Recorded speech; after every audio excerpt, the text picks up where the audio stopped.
చెప్పి అన్నారు. అనేసరికి అప్పుడు షణ్ణి దాన్ని కాస్త ఒక రథదృష్టాంతంగా కూడా పెట్టి దాన్ని వర్ణన చేశారు. ఆ తర్వాత చెప్తున్నారు, నాయన సృజస్యత పాసి, ఈ లోకాన్ని నీవే సృష్టి చేస్తున్నావు, రక్షిస్తున్నావు, గ్రసనం కూడా నీది వల్లనే జరుగుతున్నది స్వామి. ఏ రకంగా అంటే యథా ఊర్ణనాభి లూతాకీట, సాలెపురుగు ఏ విధంగా తన యొక్క చొంగలో నుంచి దారాన్ని సృష్టించి ఆ దారం నుంచి ఒక గృహాన్ని నిర్మించుకొని దాంట్లోనే అది బద్ధమయ్యి ఆ తర్వాత దాన్ని క్రమక్రమంగా కూడా లాలాజల రూపంగా ఉన్న దాన్ని కాస్త గ్రసన చేస్తుందో, చివరి చూడండి ఒక చిన్న కీటంతో చెప్పి ఈ ప్రపంచ ప్రక్రియ మొత్తాన్ని కాస్త వదిలిపెట్టారన్నమాట. అందుచేత ఉపనిషత్తుల్లో బహుచోట్ల ఉన్నది మాట. అంతంత్వానుభూత్య వ్రత క్రియార్థం లాంటి పరమాత్మ నిన్ను స్వమాయయా వర్తిత లోకతంత్రం. ఒక చిన్న విషయం 2 నిమిషాలు అతిరిక్తమైన శ్రద్ధగా కొద్దిగా వినవలసిందని ప్రార్థిస్తున్నా. నాయన మాయ అంటే ఏమిటి? వంశీధర ధర్మ చెప్తాడు. నాయన మాయ అంటే ఏమిటి, అవిద్య అంటే ఏమిటి రా అబ్బాయి అని విచారం చేస్తే తనను మోహింపజేసేదాన్ని ఏమంటారయ్యా అన్నాడు. స్వవ్యామోహకరి మాయ, పరవ్యామోహకరి మాయ, స్వవ్యామోహకరి అవిద్య. అయ్యా మీకు తెలుసా అండి ఈ విషయం అంటే? నాకు తెలియదండి అన్నాడు. అంటే మిమ్మల్ని మీకు తెలియకుండా చేసేదాన్నేమో అవిద్య, మనకు తెలియదాన్ని అవిద్య అంటారు. అవతల వాడి చేత మనం మోసపోతే అది మాయ అంటారన్నమాట. పరవ్యామోహకరి, ఇతరులను వ్యామోహం ఐంద్రజాలికుడు తన ఇంద్రజాలం చేత ఇతరులను వ్యామోహపరుస్తాడు. అప్పుడు ఆయన చేసింది ఏంటి? ఆయన అజ్ఞానం ప్రదర్శించాడా, మాయ ప్రదర్శించాడా అన్నాడు. మాయ ప్రదర్శించాడు అన్నాడు. దీనికి తదుక్తం బృహద్భోజ ప్రబంధాదౌ అని ఒక చిన్న ఉపాఖ్యానం రాశారు. నాయన ఒక రోజున ఒక మహారాజు గారు, దివ్యమైనటువంటి సంపన్నుడు, ఆ మహారాజు గారు రాజ్యపాలన చేస్తూ ఉండగా ఒక ఐంద్రజాలికుడు వచ్చాడు. స్వామి నా దగ్గర గొప్ప ఇంద్రజాల విద్య ఉందండి, నేను ప్రదర్శిస్తానన్నాడు. సరే అన్నారు. వెంటనే వాళ్ళ పరివారాన్ని పిలిచారు. 2 ఆడవాళ్ళు, 6 మగపిల్లలు ఉన్నారు. ఈ 6 మగపిల్లలు 2 ఆడవాళ్ళు ఉండి వీళ్ళ యొక్క పరివారం అంటే అతనికి 2 భార్యలు, ఒక్కొక్క భార్యకు 3 పిల్లలు, మొత్తం 6 మగపిల్లలు, 2 ఆడవాళ్ళు, ఐంద్రజాలికుడు. వీళ్ళు ప్రదర్శిస్తున్నారు. ఏం చేసిన ఒక కొంచె తీసుకున్నాడు, ఇలా విసిరేశాట. విసిరేస్తే ఒక నిచ్చెన తయారైంది. ఆ నిచ్చెన మీద గబగబ ఓ పిల్లవాడు పైకి ఎక్కాడు. ఎక్కిన తర్వాత వస్తూ ఒక బుట్ట తీసుకొచ్చాడు. ఆ బుట్టలో దేవతా విగ్రహములు, దేవతార్చన సంబంధించిన సామగ్రంథాలు తీసుకొచ్చాడు. ఇలా కొన్ని గంటల సేపు ఒక్కొక్క పిల్లవాడి చేత ఒక్కొక్క ఐంద్రజాలిక విద్యంతా ప్రదర్శించాడు. ఇలా చేసిన తర్వాత అందరూ ఋషుల్లాంటి మహానుభావులంతా ఉన్నారు. అందరూ ఆశ్చర్యపడ్డారు. ఏమిట్రా ఈ చిత్రకల్పన అని చెప్పి వాడు ఎక్కడ ఉన్నారో, ఏం చేస్తున్నారో, ఏమిటో పరిస్థితి వాళ్ళని వాళ్ళు మరిచిపోయే స్థితి వచ్చింది. ఇలా వచ్చిన తర్వాత ఆ తర్వాత అందరూ ఆశ్చర్యపడుతూ చప్పట్లు కొట్టే పరిస్థితి దాకా వచ్చింది. కొద్దిగా స్పృహలోకి వచ్చి చాలా బాగా ఉంది అని అన్నారు. అనేసరికి సరే అతను ఐంద్రజాలికుడు ప్రశాంతంగా ఇలా ఊరుకున్నాడు. నాయన ఇక నేను చాలా బాగా ఉంది, ఎంత అద్భుతం చేశావయ్యా అని సంజ్ఞ చేస్తే ఆ రాజుగారి తాలూకు వాళ్ళంతా వచ్చి ఆ 2 బుట్టల నిండా బంగారు ఆభరణాలు, అవి ఇవి బట్టలు, బ్రహ్మాండమైన బట్టలని పెట్టారు. అది తీసుకోండి అయ్యా అన్నారు. అనేసరికి ఈ ఆడవాళ్ళిద్దరు కూడాను ఇవి నా వాటా, ఇది నా వాటా అని కొట్టుకోవడం మొదలుపెట్టారు. ఆ పిల్లలు, వాళ్ళ 3 పిల్లలు, వీళ్ళ 3 ఇవి నా వాటా మా వాటా అని కొట్టుకున్నారు. కొట్టుకొని ఎంత దాకా వచ్చిన జుట్టు బీక్కొని కొట్టుకొని చంపుకున్నారు. ఈ ఆడవాళ్లు పోయారు. ఆ మగపిల్లలు కొట్టాలి చచ్చిపోయారు. మొత్తం 6, ఈ 2 మొత్తం పోయారు. చివరికి మిగిలింది ఎవరు? ఐంద్రజాలికుడు. అరే ఈ ఇంద్రజాల విద్య నేర్చుకొని ఏం చేసుకున్నానంటే ఆత్మనాశ కృతోమయ, నన్ను నేను పోగొట్టుకుని నాశనం చేసుకున్నాను. కాబట్టి ఈ రకమైనటువంటి ఐంద్రజాలిక విద్య వద్దు అని తల కొట్టుకుంటూ ఏడుస్తూ తీసుకెళ్తారా అని ఎవరేం మాట్లాడలేకపోయారు. అందరూ శోకావిష్టులైపోయి ఉన్నారు. ఎవరు నాయన తీసుకురాను కానీ ఓరడించేవాడు లేడు, ఓదార్చడం లేదు, ఏం లేదు. అతను ఇలా నెత్తి మీద కొట్టుకుంటూ వెళ్ళిపోయాడు.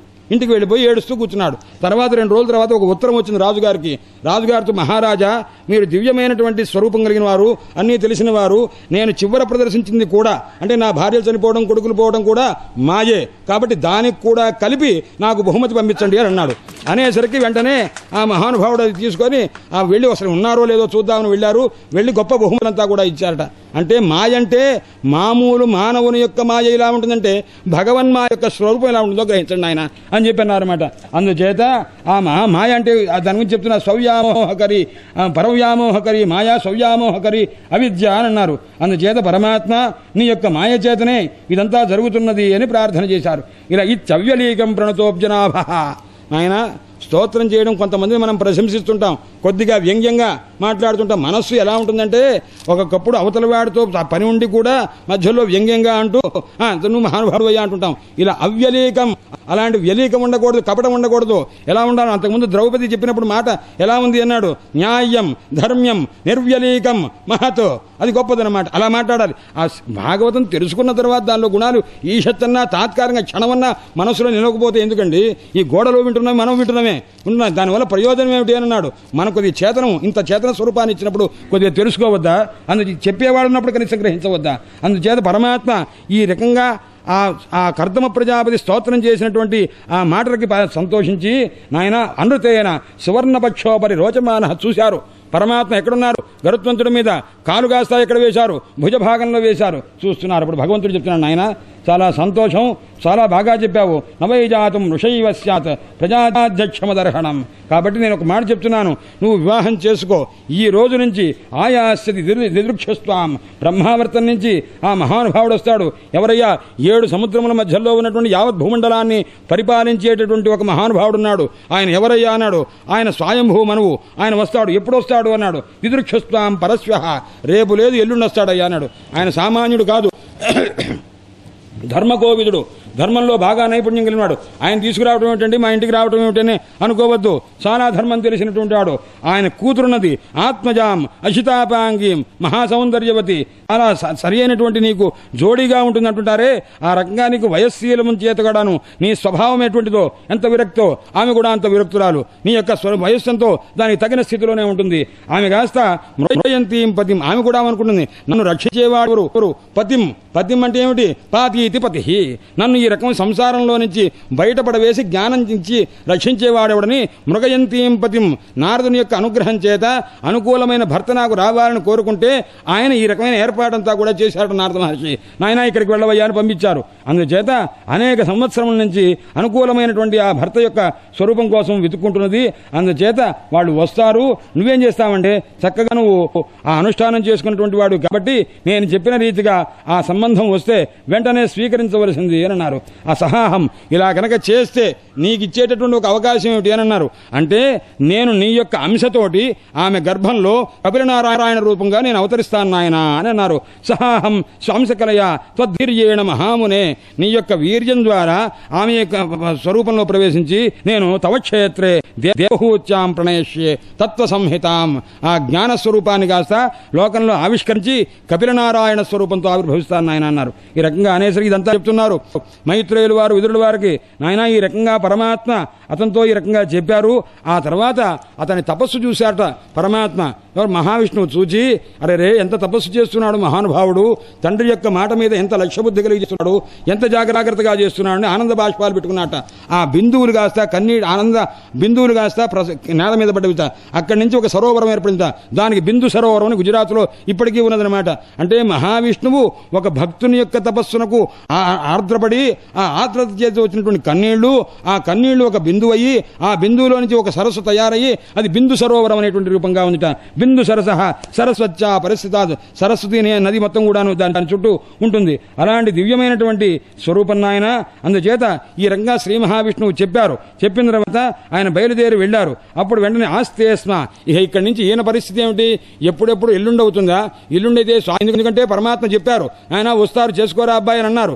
అందుకోసం ఎప్పుడు అవుతుందా, వాళ్ళని ఎప్పుడు చూస్తారా అని చెప్పి ఆయన నిరీక్షిస్తున్నాడు. ఇంత లోపల మనుష్యందనస్థాయ స్వయంభూమనువు రథం మీద ఎక్కాడు. భార్య శతరూపాదేవిని తీసుకున్నాడు. ఆ పెండ్లి కుమార్తెగా ఉన్న దేవహూతిని తీసుకొచ్చారు. తీసుకొని ఉపాదాయ ఆశ్రమపదం మునేహ శాంతవ్రతస్య. మహావిష్ణువు మొట్టమొదటి చూసినప్పుడు కర్దముడు ఎలా ఉన్నాడయ్యా అన్నాడు. అంటే కర్దముడు అనేక సంవత్సరాలు తపస్సు చేస్తే చిక్కిపోయాటండి. చిక్కిపోయి ఏముందన్నాడు, ఒక్క ఎముకలు ఉన్నవిట, పైన చర్మం కప్పి ఉన్నదిట, ఇంతకు తప్పించి ఏం లేదట. అప్పుడు ఏమైంది, శ్రీ మహావిష్ణువు చూశాట. మరి ఇలాంటి పెళ్లి కొడుకుని చూసి వాళ్ళు ఎవరుకుంటారో అని అనుకున్నారట. అనుకుంటే తదీక్షయైవ గత వ్యధ అనంట. పరమాత్మ యొక్క స్వరూపం ఒక్కసారి చూచారట. చూడంగానే సమస్తమైనటువంటి ఆ శరీరంలో ఉన్నటువంటి కష్టమంతా పోయింది. దివ్యమైనటువంటి తేజస్సు కలిగిన వాడే ఉన్నాడు. బక్కపలచగానే ఉన్నాట, మహాసౌందర్యంగా ఉన్నాట. ఎవరికి నచ్చాడు? దేవహూతి నచ్చాడు. ఎలాంటిది అంటే దేవతలు సైతము కూడా సమ్మోహపరిచేటువంటి సౌందర్యం కలిగిన దేవహూతి మెచ్చుకునే రీతిగా ఉన్నాట. అందుచేత ఆ బిందు సరస్సు యొక్క వ్యుత్పత్తి కూడా చెప్పారు నాయన.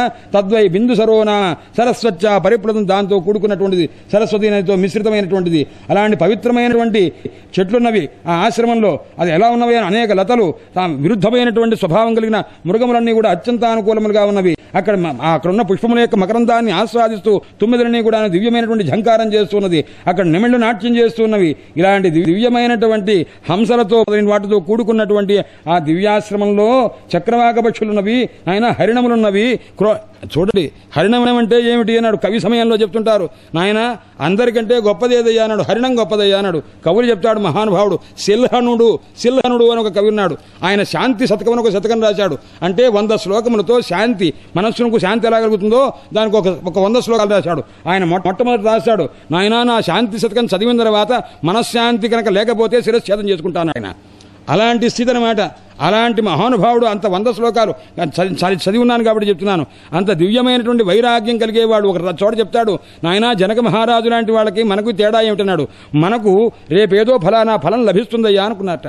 నీకు ఫలానా ఉద్యోగం వస్తుందో, ఫలానా డబ్బు వస్తుందో అంటే ఆ డబ్బు ఎలా వస్తుందా, అది రాలా ఇంకా మనకు, అది ఎలా వస్తుందా ఏమిటా అని దాని గురించి ఆలోచిస్తుంటాం. ఆ వచ్చేదో రాదో నమ్మకం లేదుగా. ఆ సంకల్పాన్ని, ఆశని వదిలిపెట్టరా అన్నారు. ఆశని వదిలిపెట్టడానికే కష్టం మనకు.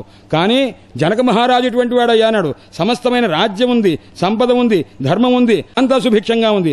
అలాంటి సిద్ధమైన దాన్ని వదిలిపెట్టాడు. కాబట్టి సిద్ధమైన దాన్ని వదిలిపెట్టడంలో ఉన్నటువంటి గొప్పదనము సంకల్పం వదిలిపెట్టరా అబ్బాయి అంటే నువ్వు వదిలిపెట్టలేకపోతున్నావే. నీకు ఆయన వాళ్ళకి ఎంత తేడా ఉంటుంది. వైరాగ్యం అంటే ఎలా ఉండాలంటే సిద్ధమైన దాన్ని విడిచిపెట్టాలి అని. మన మధ్యలో ఒక వ్యక్తి ఉన్నాడు, తర్వాత చెప్తా, ఇప్పుడు చెప్పను. అందుచేత అలాంటి నేత ఆ పరిస్థితిలో ఆ మహానుభావుని చూసి ఆ హరిణం గురించి చెప్తున్నాడు. నాయన ఆ హరిణంతో అంటున్నాడు, నాయన నువ్వు ఎంత గొప్పవాడువయ్యా, ఓ హరిణమా నువ్వు ఎంత గొప్పదానివి. ఎప్పుడూ కూడా ఎవరి దగ్గరికి వెళ్ళి నాకు అదివు ఇదివు అని చాటుకారు. కవులు కనుక చెప్పినట్టుగా నువ్వు అంతటి వాడివి. నైషాం గర్వవచ శృణోసి నచతాన్ ప్రత్యాశయా ధావసి కాలే బాలతృణాని ఖాదసి పరం నిద్రాసి నిద్రాగమే తన్మే బ్రూహి కురంగ కుత్ర భవత కిన్నామ తప్తం తపః. ఓ లేడీ ఎంత గొప్పదానివే. కురంగ అంటే ఆ భూమి ఒక పెద్ద రంగస్థలంగా ఉండేది కాబట్టి, భావించేది కాబట్టి కురంగము అని అర్థం అనమాట. లేడీకి కురంగ అంటే కుత్సితమైన రంగం అని కాదు. కు అంటే భూమే ఎక్కడైతే ప్రశాంతంగా ఉంటుందో అది రంగస్థలంగా పెట్టుకొని నాట్యం చేస్తూ ఎగురుతూ చెంగు తిరుగుతుంటుంది అనమాట. ఎంత గొప్పదానివే.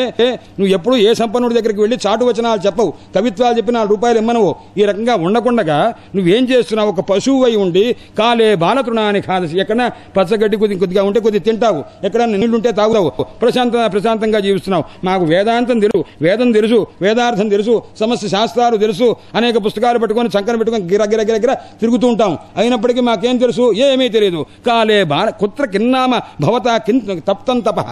నువ్వు ఏం తపస్సు చేశావే, ఏ రకంగా చేశావే, మాకు కొద్దిగా చెప్పకూడదా, జ్ఞానం కలిగి బాగుపడతామని ఆ కురంగాన్ని వేడుకున్నట్ట ఈ విషయం చెప్పింది శిల్హనుడు. అందుచేత ఈ రకమైనటువంటి హరిణై, అలాంటి హరిణములు ఆశ్రమ ప్రాంతంలో ఎక్కువగా తిరుగుతూ ఉంటాయి. దదర్శ మునిమాసీనంతస్మిన్ హుత ఆశ్రమం చూచారు. ఆ మహాముని చూచారు. ఎలా ఉంది, నాతిక్షామం, బాగా చిక్కిపోలేడు. ఎందుకంటే కృష్ణ పరమాత్మ యొక్క మహావిష్ణు యొక్క దర్శనం చేత ఆ రకం. అందుకని భగవత స్నిగ్ధ అపాంగ అవలోకనాత్ నాతిక్షామః. పరమాత్మ యొక్క ఆ ప్రేమపూర్ణమైనటువంటి దృష్టి పడి ఉండడం చేత అన్ని 1000 సంవత్సరములు తపస్సు చేసినా కానీ కృషించిపోకుండా ఉన్నట్ట. అలాంటి ఆ మహానుభావుడు ఆ తరక పీయూష శ్రవణ ఆ పరమాత్మ యొక్క మాటలు విన్నాడు. ఆ మాటనే అమృతాన్ని కాస్త ఆ కర్ణరంధ్రముల ద్వారా గ్రహించడం చేత అలాంటి మహానుభావుని చూచారు. వచ్చేసరికి అతను రాజుగారిని చూచాడు. రాజుగారి భార్య శోభాదేవి కుమార్తె వచ్చింది. 3 వచ్చారు. వాడు 3కి ఆసనం వేశారు, కూర్చోమన్నారు. చూడండి ఆశ్చర్యం. వ్యాఖ్యాతలు రాస్తారు, ఒక విషయం వస్తే పొరపాటును కూడా ఉపేక్ష చేసేది లేదు. ఖచ్చితంగా వినండి, వినకపోండి, చదవండి, చదవకపోండి, రాయవలసింది రాసేస్తారు. ఆ తర్వాత లోకంలో కోపి వైతత్ పఠిత కృపాళు, ఏ ఒక్కడన్నా చదివాడనుకోండి నా జన్మ సార్థకం అన్నాడు కాళిదాసు. అందుచేత కోపి వైతత్ పఠిత కృపాళు తథాపి మే స్యాత్ సఫల ప్రయత్న. నా ప్రయత్నం సఫలమే అనుకున్నారు. ఆ మహానుభావుడు చెప్తాడు. 3 ఆసనాలు వేశారు. రాజుగారి భార్య, కాబోయే భార్య, తనకు కాబోయే భార్య, 3 కూర్చోమన్నారు. కూర్చోమనేసరికి ఇప్పుడు దేవహూతి కూర్చోవలనా కూర్చోకూడదా, తనకు భర్త అన్న సంగతి తెలుసు.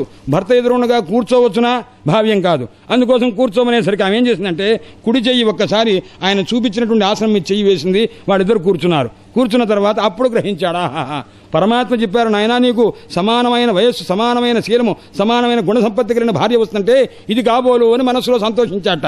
అందుచేత ఆ పరిస్థితి వచ్చింది. అప్పుడు చెప్పారు, ఆ మహానుభావుని అడిగాడు, నువ్వు నన్ను సంక్రమణం దేవా నాయన, నీవు దివ్యమైనటువంటి మహారాజువి, మీ వంటి వాళ్ళు ఇలా తిరుగుతూ ఉన్నారు, లోక సంరక్షణ కోసం ఉంటారు ఇలా ఇంకా అని చెప్పి ఆయన ప్రశంస చేస్తే, ఆధత్సేదస్మే శుక్లాయుతే నమః, మహావిష్ణువు యొక్క అనుగ్రహం చేత మీరు ఇటువంటి వాళ్ళు ఉన్నారు. మహానుభావులను రాజుగారిని కాస్త కొద్దిగా మాట్లాడిన తర్వాత నా యదా రథమాస్థాయ జైత్రం మణిగణార్పితం స్ఫూజ చండకోదండో రథేన త్రాసయన్నఘాన్.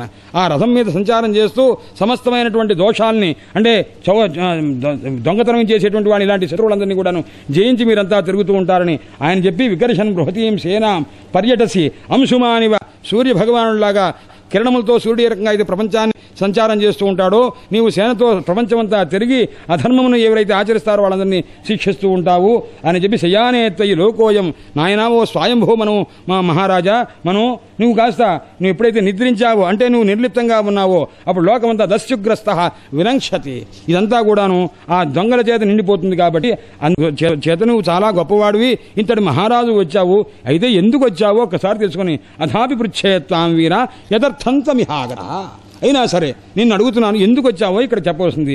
మేము నువ్వు ఏం చెప్పినా సరే నిర్వ్యలీకేనా, ఏ రకమైన కపటం లేకుండా ప్రతిపద్యామే స్వీకరిస్తాం. నువ్వు ఎందుకు వచ్చావో చెప్పు, ఆ మాట ఏమిటో చెప్పు, మేము స్వీకరిస్తాం. అంటే దానికి ఏమైంది, నువ్వు మీ అమ్మాయిని ఇస్తామంటే ఠక్కున ఒప్పుకుంటాను ఆయన అని చెప్పడం అనమాట.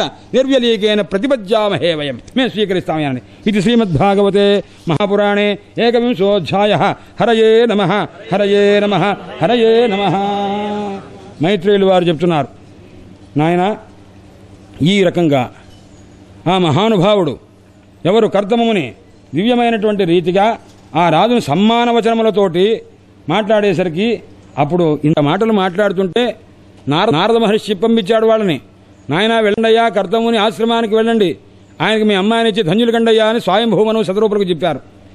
ఆ రాజుగారిని ప్రశంసించేసరికి రాజుగారు ఏం చేశాడంటే సిగ్గుపడ్డాడు. సవ్రీడయ్యవా, ఇంత మహానుభావుడు మీరు నన్ను ప్రశంసించడం ఏమిటి? సామాన్యంగా ఎవరన్నా పెద్దవాడు మాట్లాడుతుంటే ఎవరన్నా ప్రశంస ఉంటే ఏం చేయాలన్నాడు, వెంటనే తలకాయ ఉంచుకుంటాడు, దీన్ని నేను అర్హుని కాదే అని. పృథు చక్రవర్తి కథ వస్తుంది. పృథు చక్రవర్తిని పుట్టంగానే బ్రహ్మాండంగా స్తోత్రం చేస్తున్నారు. ఆగంటాడు అబ్బాయి అన్నాడు వందిమాగధుల్ని, ఎందుకు నేనేం చేశానని మీరు స్తోత్రం చేస్తున్నారు, చేయకండి ఆయన అన్నారు. ప్రశంస అంటే కానీ కాళిదాసుని ఒకసారి భోజుడు అడిగాడు, శర్కరాయ అపి మధురాక, నాయన పంచదార కంటే తీపైంది ఏదైనా చెప్తారటయ్యా అని అన్నట్ట. వెంటనే కాళిదాసు ప్రశంస అన్నట్ట. అంటే పంచదార కంటే ఆయన అడిగింది యవతే అని స్త్రీలింగంలో అడిగాడు అనమాట. స్త్రీలింగంలోని సమాధానం అనమాట. శర్కర అంటే స్త్రీలింగంలో ఉంటుంది. శర్కర కంటే తీయనైనది యవది ఏది అన్నాడు. ప్రశంస అన్నాడు. డక్కున పోయాడు అనమాట. ఆ కాళిదాసు యొక్క రచనా విధానం అలా ఉంటుంది. అందుచేత అలా ప్రతివాడు కూడా ప్రశంసకు అనుకూలుడై ఉంటాడు. అలాంటిది ఇంత మాట మాట్లాడితే సవ్రీడయ్యవ సమ్రాట్, ఆయన సమ్రాట్, ఎలాంటి 10,000 మంది రాజులకు అధిపతిగా ఉన్నటువంటి స్థితి ఆయన. ఆ రకంగా చెప్పేసరికి సిగ్గుబడి ఇలా ఉన్నట. అయ్యా నాయన పరమాత్మ మిమ్మల్ని ఏం చేశారంటే ముఖస్వరూపంలో నుంచి విప్రకులానంతటిని కూడాను ఆవిర్భవింపజేశారు. ఎందుకయ్యా అంటే ఆత్మజ్ఞాన సంపన్నులు మీరు, ఛందోమయులు, ఆయన వేదమైనటువంటి స్వరూపము, తపోరూపము, విద్యారూపం నాయన మీది. అందుచేత ఆ దివ్యమైనటువంటి విద్యను దక్షించగలందులకై ఈ రకమైనటువంటి స్థితి అంతా కూడా మీరు ఆవిర్భవించున్నారు. కాబట్టి హృదయం ఎవరయ్యా అన్నారు. హృదయం తస్య బ్రహ్మ క్షత్రమంగం ప్రచక్షతే, పరమాత్మ యొక్క బ్రహ్మ, ఆ పరమాత్మ యొక్క హృదయం ఎవరయ్యా అన్నారు. బ్రాహ్మణ కులం. క్షత్రమంగం శరీరం ఏదయ్యా అన్నారు.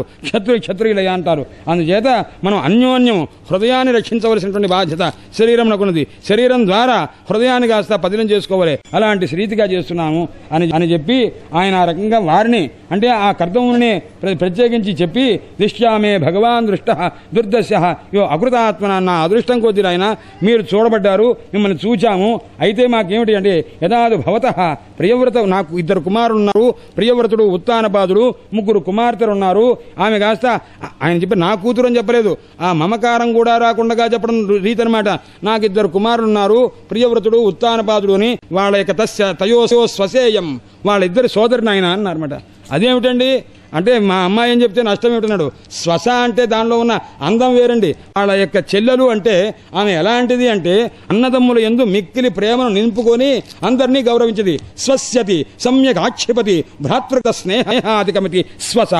శ్వస అంటే చెల్లెలు అంటుంటారు. ఏమిటంటే సు అస, సు అంటే శోభనముగా, స్వస్యతి సమ్యకు మిక్కి ఆక్షిపతి తన ఎందుంచుకుంటుందా. ఏమిటి సోదరుని ఎందున్న స్నేహాన్ని మనస్సులో పెట్టుకుంటుందా. అందువల్ల ప్రియవ్రత ఉత్తానపాదులు ప్రేమించడమే కాదు, ప్రియవ్రత ఉత్తానపాదులు అంటే మహాస్నేహంగా ఉంటుంది, ప్రేమగా ఉంటుంది నాయన. వాళ్ళిద్దరు ఎటువంటి వాళ్ళు అది గుర్తుపెట్టుకోవాలి. వాళ్ళ యొక్క చెల్లెలు అంటే వాళ్ళు మహాజ్ఞాన సంపన్నులు. అందులో ప్రియవ్రత కథ వస్తుంది, 5వ స్కంధం, దివ్యమైనటువంటి కథ. అందుచేత అన్విచ్చతి పతిం, నాయన నీ వంటి మహానుభావుణ్ణి భర్తగా పొందాలని కోరుకుంటున్నది. కాబట్టి ఎందుకు నా గురించి ఎలా తెలిసిందండి, నా గురించి ఎవరు చెప్పారండి? అసుడోతో నారదాదేశ, నాయన జ్ఞానప్రదాత అయినటువంటి నారద మహర్షి చెప్తే మీ గురించి ఈ రకమైనటువంటి భావన కలిగి త్వయాసీత్ కృత నిశ్చయ, నిన్ను పెళ్లి చేసుకోవాలని నిశ్చయంగా ఉన్నది. అందుచేత దయచేసి అంగీకరించవలసింది. ద్విజాగ్ర్య ఇమాం శ్రద్ధయా ఉపహృతాం, చాలా శ్రద్ధగా నేను సమర్పిస్తున్నాను, తీసుకోవలసింది అని అన్నారు. అంటే ఎప్పుడైనా సరే కామాన్ని వివాహం చేసుకొని ఇలా అనకూడదు. ఎందుకంటే ఒక మనస్సులో కోరికంటూ కలిగితే ఆ కోరికని నిగ్రహించుకునే కంటే దాన్ని పొంది వైరాగ్యాన్ని తర్వాత పొందడం మంచిది. ఉద్యతస్య కామస్య ప్రాతివాదో నశస్యతే అపి నిర్ముక్త సంగస్య కామరక్తస్య కిం పునః. అయినా ఎప్పుడైనా ఆ కోరిక ఉంటే దాన్ని నిగ్రహించుకొని ఇబ్బంది పడే కంటే కూడాను దాన్ని కాస్త తీర్చుకొని గృహస్థాశ్రమంలో పవిత్రమైన స్థితిని పొందవచ్చు అని చెప్పి ఆ సూచన చేసి, నేను కూడా విన్నాను ఆయన, నీవు కూడా వివాహానికి సిద్ధంగా ఉన్నావన్న సంగతి, అందుచేత నీవు దయచేసి నేనిచ్చే ఈ కుమార్తెను స్వీకరించి అనుగ్రహించవలసింది అని అనేసరికి మాటలున్నవి చూచారా, ఆ ప్రియవాక్య ప్రదానం చేస్తే ఎంతటి వాడైనా సరే ఠక్కున విని తీరుతాడండి. అందువల్ల మా తండ్రి గారు చెప్తుంటారు, నాయన మా గురువు గారు చెప్పారంటే, మా తండ్రి గారు గురువు గారు చెప్పారట, ప్రియవాక్య ప్రదానేన సర్వే తుష్యంతి జంతవస్తస్మాత్ తదేవ వక్తవ్యం. వచనే కాదరిద్రత, జేబులో డబ్బులుంటే అయిపోతాయని బాధపడవచ్చు. నాయన మంచిగా నాయన రండి మహానుభావులు, మీ అంతటి వారు చక్కగా చెప్తే మేము వింటామండి అని చెప్పి దీనహీన భావం పొంది పెద్దల దగ్గర ఉండి మాట్లాడుతుంటే, ప్రియవాక్య ప్రదానేన ఏదైనా జంతువునైనా సరే దా అంటే వస్తుంది, అంటే దానికి తెలుసు. మన దిక్కుమాలిన భాష వాటికి తెలియకపోలా, మనకంటే ఎక్కువ తెలుసు వాటికి. అందుచేత మనం మాట్లాడేటప్పుడు ఏది కఠినాక్షరములతో ఉందో, ఏది మృద్వక్షరములతో ఉన్నదో వాటికి తెలుసు. అందుచేత ఆ రకమైనటువంటి స్థితి ఉంది కాబట్టి ఆ దివ్యమైనటువంటి మాటలు ఎప్పుడైతే మాట్లాడాడో, ఆ మాట్లాడంగానే ఆ ఋషిర్వాచ బాఢం ఇది ఉద్వోఢు కామ, సరేనండి తప్పకుండా వివాహం చేసుకుంటానన్నాడు ఆయన. అనేసరికి అప్పుడు ఒక మాట ఆయన చెప్పిన మాట ఏమన్నాడంటే, ఆవయో అనురూప అసావాజ్యో వైవాహికో విధి. మా ఇద్దరికి మొట్టమొదట వైవాహిక విధి ఈ స్వయంభూ మనువులో మన్వంతరం దగ్గర నుంచి ప్రారంభమైంది. మొట్టమొదటి వివాహ విధి ఇక్కడి నుంచి ప్రారంభమైందనమాట. అందుచేత ఆయన అన్నాడు, నాయన నీ యొక్క కూతురుని వివాహం చేసుకుంటాను కానీ వైదికమైన పద్ధతి అయితే ఎలా ఉంటుంది అంటే వైరాగ్యయుక్తమైనటువంటి వివాహం తప్ప ఇదేదో కామ సంబంధంగా ఉండేటువంటి వివాహం కాదన్న విషయం కూడా గ్రహించాలి అని చెప్తాడు. అందుచేత అయితే నీ కూతురు చాలా దివ్యమైనటువంటి భవనాల్లో ఉన్నది, చాలా గొప్పగా ఆడుకున్నటువంటిది, రాజోచిత స్థితి కలిగినటువంటిది. అలాంటి పరిస్థితిలో ఈ రకమైనటువంటి స్థితి ఆమెను చూచి విశ్వావసు అనే గంధర్వుడు దేవహూతిని చూచి ఆయన కాస్త మనస్సు చలా చెదరైపోయాట. పాపం విశ్వావసు జ్ఞపతదు స్వాద్విమానాత్ విలోక్య సమ్మోహ విమూఢచేత. దేవహూతి యొక్క సౌందర్యాన్ని పైనుంచి గంధర్వుడు విమానం నుంచి పెడుతూ ఇలా చూసి ఆమె సౌందర్యం చూసి పడిపోయాడు, కింద పడిపోయాట, విమానంలో నుంచి కింద పడిపోయాట. అలాంటి ఆ దివ్యమైనటువంటి లలన, ఆ దివ్యమైనటువంటి మీ కూతురు నాయన, అలాంటి ఆమె వత్సాం మనోరుచ్చపద స్వసారం. ఆమె ఎలాంటిది? ఉచ్చపద ఉత్తానపాదుడు అని. ఉచ్చపద అంటే కాళ్ళు ఎత్తి పెట్టుకున్నటువంటి వాడు అని ఒక అర్థం అనమాట. ఎవరయ్యా అంటే మనమంతా ఉత్తానపాదులమే. ఆ కథ వస్తుంది, ధ్రువోపాఖ్యానం అదే. పిల్లవాడు తల్లి గర్భంలో ఉన్నప్పుడు కాళ్ళు పైకి ఎత్తబడిబడి ఉంటాడనమాట. ఉత్తానపాదుడు. ఉత్తానం అంటే ఊర్ధ్వకృతమైనటువంటి పాదములు ఎవరికైతే కలదో వాడు ఉత్తానపాదుడు. మన జీవిత చరిత్ర ఇవాళ వస్తుంది, చతుర్థ స్కంధం రావలే. అందుచేత అలాంటి ఆ ఉత్తానపాదుని యొక్క చెల్లెలు నాయన ఇది అని అంటారు. అంటే ఇంతకు ముందు ప్రియవ్రత ఉత్తానపాదుల యొక్క చెల్లెలు అని చెప్పి ఇప్పుడు తర్వాత ఈయన ఏమంటున్నా అంటే ఉత్తానపాదుని యొక్క చెల్లెలు కదా అని. ఉత్తానపాదుడు జీవుడు అప్పుడప్పుడు కొద్దిగా అది కావాలి ఇది కావాలని కోరుకుంటారు. ఇక్కడ దేవహూతి ఒకటి అడగబోతున్నది అనమాట. అందుకోసం ఈ మాట మహాజ్ఞాన సంపన్నురాలు, ఇది ఖాయమే. ఎందుకంటే తర్వాత బ్రహ్మవాదిని దేవహూతిం అంటారు. దేవహూతి అంటే ఎవరయ్యా? బ్రహ్మవాదిని. ఇది మామూలు వాళ్ళకు వేసే మాట కాదు.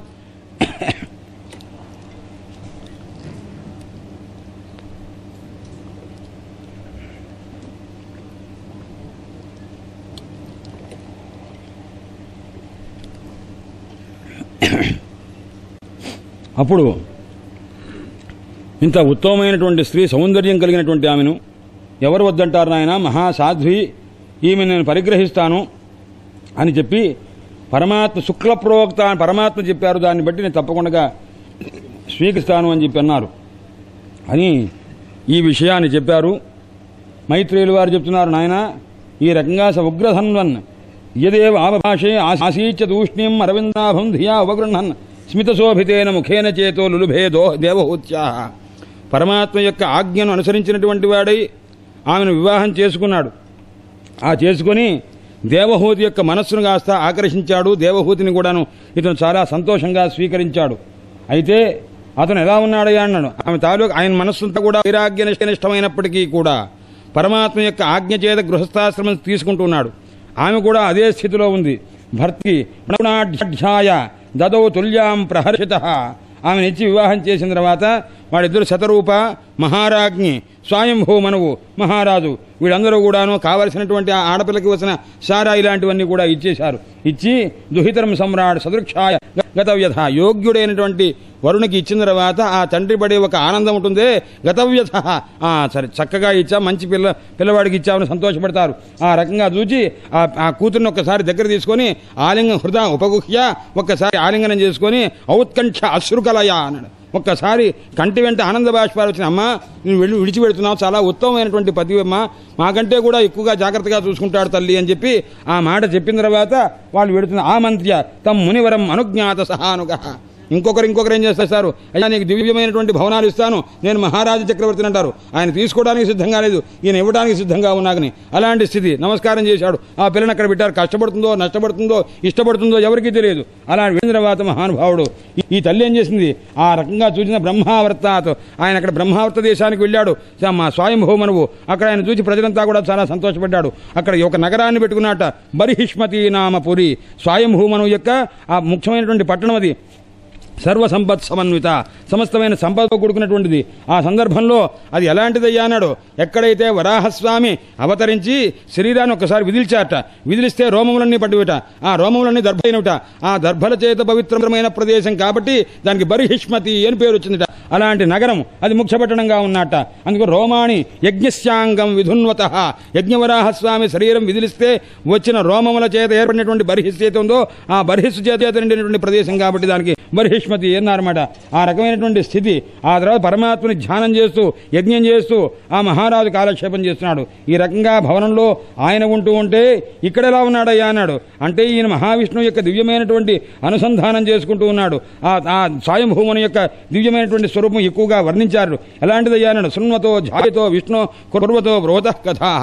దివ్యమైన పరమాత్మ యొక్క అనుగ్రహాన్ని పొందినటువంటి తన యొక్క కూతురు యొక్క వైభవాన్ని గ్రహించి సంతోషిస్తూ ఆ వాసుదేవుని యొక్క కథాప్రసంగం చేతనే తన యొక్క పరిభూత గతత్రియ ఏ రకమైనటువంటి సాంసారికమైనటువంటి తాపం లేనటువంటి వాడై శారీరమైన మానసమైనటువంటి సమస్తమైనటువంటి దుఃఖాలను పోగొట్టుకుని కృతార్థుడై ఉంటూ ఉన్నట. ఈ రకమైనటువంటి క్లేశములు భౌతికమైన క్లేశాలు ఎవరైనా బాధించేది అన్నాడు. హరిసంశ్రయం లేనివాడు ఎవరైతే శ్రీ మహావిష్ణువు యొక్క పాదసేవ చెయ్యడో పాదములను ఆశ్రయించడో అలాంటి వాడికి భౌతికమైన క్లేశాలు తప్ప భౌతిక క్లేశములు ఎవరికి ఉండవయ్యా అన్నాడు. హరిసంశ్రయుడైనటువంటి వాడికి ఆ భౌతిక క్లేశములు ఉండవయ్యా అని చెప్పి అన్నారు. అందుచేత ఈ రయ పృష్టో మునిభిప్రాహ ధర్మాన్ నానావిధాన్ స్వాన్ రుణాన్ వర్ణాశ్రమాణాంచ సర్వభూతహిత సదా. ఆ ఏతత్ ఆదిరాజస్య మనోశ్చరితమద్భుతం. నాయన చెప్తున్నాడు, విదురుల వారికి చెప్తున్నారు మైత్రేయ మహర్షి, నాయన ఇది ఆదిరాజు అయినటువంటి స్వయంభూమని యొక్క చరిత్ర నాయన, ఎంత మహానుభావుడు అని వర్ణితం వర్ణనీయస్య తత్వోదయం శృణు. ఎంత మడుగు చెప్పవలనో అంత మడుగు చెప్పా స్వయంభూమని గురించి. ఇప్పుడు తత అపత్యోదయం ఆమె తాలూకు సంతానం ఉందే ఆ సంతానం తాలూకు ఉర్హేలో చెప్తున్నారు వినవలసింది అన్నారు. అపపత్యం అంటే సంతానము అని అంటే అర్థం ఏమిటి అన్నాడు. నా పతతి నా పాతయతి చప్త్యం అనమాట. అంటే వాడు చెడడు, తల్లిదండ్రులను చెడగొట్టడు. అంటే తల్లిదండ్రులకి కర్మకాండాదులు చేయకుండాగానో వాళ్ళని ఆదరించకుండాగానో వాళ్ళని ఏ రకంగా కూడాను బాధ పెట్టేవాడు కాదు. తను ధర్మం నుంచి పడిపోడు. నా పద్ధతి నా పాతయతి చపత్యం అనమాట. అలాంటి ఆ అపత్యం తాలూకు ఉదయాన్ని వినవలసింది అని అన్నారు. అనేసరికి శ్రీమద్భాగవతే మహాపురాణే పారమహంస్యాం సంహితాయాం తృతీయ స్కంధే ద్వావింశోధ్యాయ. హరయే నమః హరయే నమః హరయే నమః. అయ్యా మైత్రేయులు వారు చెప్తున్నారు, తల్లిదండ్రులు వెళ్ళిన తర్వాత మహా పతివ్రత భర్త యొక్క ఆలోచన ఏమిటో ఏ సమయంలో ఏది అవసరమో అంతా తెలిసింది. ఇంగిత కోవిద అని ఆయన ఏ సమయంలో ఏది అవసరమవుతుందో అంతా తెలిసింది. రోజు కూడా ఆయన సేవ చేస్తుంటుంది. ఏ రకంగా సేవ చేసిందయ్యా అన్నాడు. భవాని భవం ప్రభుం. ఆయన పార్వతీదేవి పరమేశ్వరునికి ఏ రకంగా అయితే హిమోత్పర్వతంలో తపస్సు చేస్తున్నప్పుడు ఎంత గొప్పగా సేవ చేసిందో అలా సేవ చేసిందయ్యా దేవహూతి కర్దమ ప్రజాపతికి అన్నారు. ఎలాగాని ఆ పదాలు వేస్తుంటారు. శుశ్రూషయ సౌహృదేన వాచ మధురయాచ భోహో. ఈ 4 చేసిందా. శుశ్రూష చేసిందా, సౌహృదం మంచి మనస్సుతో మంచి మాటలతో ఈ రకంగా చేసింది. ఏం విడిచిపెట్టిందయ్యా అన్నాడు. ఆయన దగ్గరకు వచ్చిన తర్వాత కొన్ని విడిచిపెట్టింది. కామం దంభం ద్వేషం లోభం అఘం మదం ఇవన్నీ కూడా విడిచిపెట్టింది. ఇలా ఉంటే తప్ప ఆయన సేవ చేయడానికి అవకాశం లేదు. అందుచేత ఇవన్నీ కాస్త విడిచిపెట్టిందిట. అప్రమత్త ఉద్యత నిత్యం తేజీయాం సమ్మతోషయతు. ఆ మహానుభావుడిని అతని యొక్క సేవ చేత సంతోషపెట్టింది. ఆ మహానుభావుడు ఎలా ఉన్నాడయ్యా అన్నాడు. ఆ మానవీం, ఆ మనువు యొక్క సంతానమైనటువంటి ఆమెను చూచి చాలా సంతోషపడుతూ ఆయన కాలక్షేపం చేస్తున్నారట. ఒక రోజున ఆమె చాలా చిక్కిపోయి ఉన్నది. ఇలా చేస్తున్న కొన్ని సంవత్సరాలు గడిచిపోయింది. ఆమెకు ఏ రకమైనటువంటి సుఖాన్ని తాను ఇవ్వలేదు. ఆమెను చూస్తే ఎలా ఉంది అన్నాడు. కాలేన భూయసా క్షామాం కరిసితాం, కృషించిపోయింది. తనకు చేసి చేసి తను భోజనం చేయట్లా, ఆమె భోజనం చేయట్లా, తను కాస్త జలాహారం, ఆమె జలాహారం, ఈ రకంగా ఉంటూ ఉంటే అప్పుడు చూచి ఆయన ఏం చేశాడంటే కృపయా అబ్రవీత్. అరే రే, ఈ అమ్మాయి నా కోసం ఎంతో శరీర తత్వమే ఇంత 4 ఫ్యాన్లు పెట్టిన ఎట్లకి ఉంటుంది. అందుచేత ఆయన చెప్తున్నాడు ఆ కృపయా అబ్రవీత్, చాలా దయతోటి ఆయన చెప్పాడు. చూడండి, భాగవతంలో నేను ఎక్కువ గుర్తుపెట్టుకుంటుంటా. భాగవతం దేనివల్ల వచ్చింది అన్నాడు. దయ ఉంటేనే వచ్చింది తప్ప దయ లేకపోతే రాలేదండి. సంసారిణాం కరుణయా ఆహా, సంసారులకు ఎందుకు చెప్పారయ్యా ఈ భాగవతం అన్నాడు. దయచేత. మనకు కాదు ఇది ఎవరికయ్యా అన్నాడు. బ్రహ్మవిద్య ముఖ్యాధికారులు ఎవరయ్యా అన్నాడు. సన్యాసులు అధికారులు, గృహస్థులు, గౌణాధికారులు అప్పుడప్పుడు కొద్దిగా వినొచ్చు. నిత్యకర్మను చెడగొట్టుకోకుండా జాగ్రత్తగా చేసుకుంటూ సంసారం నిర్వహించుకుంటూ అప్పుడప్పుడు కొద్దిగా తెలుసుకోండి తప్ప ఇదంపై ఏది తత్వంగా ప్రధానంగా చేసుకొని వినదగినటువంటి యోగ్యత మనకు లేదుట. అలాంటి దానిని అంత బ్రహ్మ విద్యను మొత్తాన్ని కూడా ఒక ఉపాఖ్యానం చేసి ఆ సుఖయోగిన వారు సంసారిణాం కరుణయా, సంసారులకు చెప్పాడయ్యా. ఇది ఇంతకంటే దయ ఉందిటండి. అందుచేత ఆ స్త్రీ ఆ పతివ్రత తన కోసం క్షామం అయిపోయి కృషించిపోతే అప్పుడు ఏం చేశాడు అన్ను కృపయా, చాలా దయతోటి ఆమెతో మాట్లాడాడు. అని ఏమన్నాడంటే తుష్టోహ మధ్య, అమ్మాయి నీ యొక్క సేవకు నేను చాలా సంతోషించాను అని. ఎంతకాలం చేసినాడు? 12 వర్షాన్, 12 సంవత్సరములు చెప్తారు. ఇక్కడ ఒక మహానుభావులు ఒక చిన్న ఉపాఖ్యానం రాస్తుంటారు. అందరికీ తెలిసిందే అయి ఉండవచ్చు, కానీ కొంతమందికి తెలియని ఉద్దేశంతో చెప్తున్నాను. వాచస్పతి మిశ్రుడు అని శంకర భగవత్పాదుల వారి యొక్క సూత్ర భాష్యానికి వ్యాఖ్యానం రాశారు. దాని పేరు భామతి అని. ప్రపంచంలో అంత పండితుడు ఎవరు లేనే లేరు, రానే రారు. అలాంటి మహానుభావుడు ఆ పండితుడు ఆయన. సురేశ్వరాచార్యుల వారు భామతీకారుడుగా ఆవిర్భవించారు. ఎందుకంటే శంకర భగవత్పాదుల వారి గ్రంథములకు అందరూ వ్యాఖ్యానం అంతో ఇంతో రాసిన వాళ్ళు ఉన్నారు, కానీ సురేశ్వరాచార్యుల వారికి రాయాలని మండలమిశ్రుడికి రాయాలని కోరిక ఉంటే ఆయన పూర్వమీమాంస చదువుకున్నాడు కాబట్టి ఆయన పూర్వమీమాంస కర్మ ప్రధానంగా చేస్తాడు. జ్ఞాన ప్రధానమైన గ్రంథాన్ని గురువుగారు అతను వద్దండి అన్నారు. అనేసరికి నాయన సరే నువ్వు భాష్యమునకు వ్యాఖ్యానం రాయదు, నువ్వు స్వతంత్రంగా ఓ పుస్తకం రాయని అన్నారు.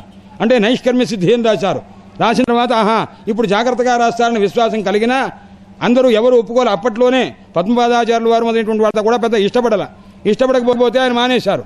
అప్పుడు అన్నారు, నాయన ఇప్పుడు కాదు, నీకు ఒక మరో జన్మ ఉన్నది, ఆ జన్మలో నువ్వు దివ్యమైనటువంటి గ్రంథం రాస్తావు, అది ఆ గ్రంథమే ప్రధానమై ఉంటుంది అని అనుగ్రహించారు. ఆ తర్వాత వాచస్పతి మిశ్రుడుగా పుట్టాడు ఆయన. ఆ వాచస్పతి మిశ్రుడు తన భార్యతో ఉన్నప్పుడు వివాహమైన తర్వాత 36 సంవత్సరములు గడిచింది.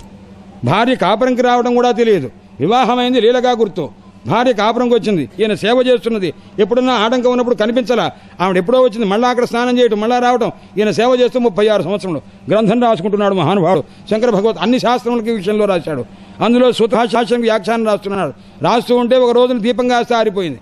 నాగేశ భట్టు కూడా ఇదే కథ ఉంటుంది. అయితే ఈ దీపం ఆరిపోయేసరికి ఆమె లేచి నించొని చూస్తుంది. దీపం వెలిగించింది. దీపం వెలిగించిన సంగతి తెలియదు, ఆరిపోయిన సంగతి తెలియదు, రాత మాత్రం జరిగిపోతుంటే భర్త ఇంత ఏకాగ్రతగా ఉండి ఇదేమిటి ఇంతకాలమైనా కనీసం నన్ను చూడను కూడా చూడలేదే అని చెప్పి కంటి వెంట నీళ్లు జల వచ్చినాయి. వచ్చేసరికి ఆయన ఉన్నటువంటి ఆ తొడ మీద కాస్త ఆ నీళ్లు పడి బాగా తడిసిపోతే ఏమిటి ఎవరు ఇక్కడ నీళ్లు ఏమి లేవు, ఆచ్ఛాదనం ఉంది, ఇక్కడ పాక ఉన్నది కదా, ఇక్కడ నీళ్లు ఎలా వచ్చినవి, వర్షం వస్తుంది అని అటు చూశారు. చూస్తే ఇక్కడ ఒక ఆడ మనిషి నించోన్నది. అమ్మా మీరెవరు అని అడిగారు. ఎవరు 36 సంవత్సరముల పాటు భర్తతో కలిసి ఉండి భర్త సేవ చేస్తుంటే